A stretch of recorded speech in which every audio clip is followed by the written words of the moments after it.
السلام علیکم۔ آج کی کہانی شہر کا ٹوٹا رشتہ۔ شہر کی رات عجیب خاموش تھی، سڑکوں پر لائٹیں مدھم جل رہی تھی، ہوا میں تھکن اور اداسی کی ہلکی سی پرچھائیاں پھیلی ہوئی تھی۔ اونچی عمارتوں کے بیچ ایک فلیٹ کی کھڑکی سے مدھم روشنی باہر آ رہی تھی۔ اس فلیٹ میں احمد نامی لڑکا رہتا تھا۔ وہ بڑی کمپنی میں اچھی نوکری کرتا تھا اور دن بھر مصروف رہتا تھا اپنے کام میں۔ زندگی تیز رفتار بن چکی تھی۔ احمد کے والد گاؤں میں رہتے تھے، وہ سادہ لوگ تھے، خاموش زندگی گزارتے اور اکثر اپنے بیٹے کو یاد کیا کرتے تھے، مگر شہر کی مصروفیت نے احمد کو بہت دور کر دیا۔ پہلے وہ ہر ہفتے فون کر لیتا، پھر مہینے گزرنے لگے فون کے بغیر خاموشی میں۔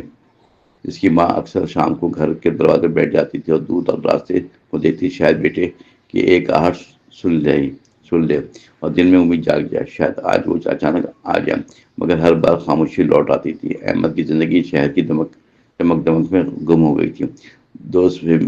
دوستوں کی محفل اور کام کی دوڑ اس کا معمول بن چکا ہے۔ وہ اکثر سوچتا ہے کل فون کروں گا، آج فون کروں گا، مگر وہ دن کبھی نہیں آتا تھا۔ وہ گزرتا گیا۔ خاموشی ایک دن دفتر سے واپسی پہ بہت تھکا ہوا تھا۔ اس نے دوبارہ کھلا، صوفے پر گر سا گیا۔ کمرے میں گہری خاموشی تھی، کوئی آواز نہیں، کوئی اپنی آیت نہیں، صرف دیواریں اور خاموشی ساتھ تھی۔ اس سمے اس کا فون بجا اچانک۔ اس نے دیکھا گاؤں سے کال آ رہی تھی۔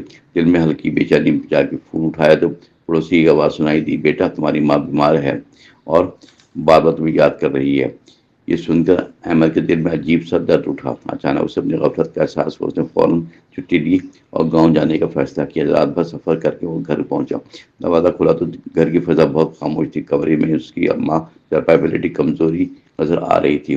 احمد کو دیکھتی اس کا آنکھوں میں چمک آ گئی اور ہونٹوں پر ہلکی سی مسکراہٹ پھیل گئی۔ آہستہ سے اس نے بیٹے کا ہاتھ پکڑا اور آہستہ بولی، بیٹا تم آ گئے، میں بس تمہیں دیکھنا چاہتی تھی۔ اب دل کو سکون مل گیا۔ احمد کی آنکھوں سے آنسو بہنے لگے۔ اس نے ماں کے ہاتھ کو مضبوطی سے پکڑ لیا اور خاموش بیٹھا رہا۔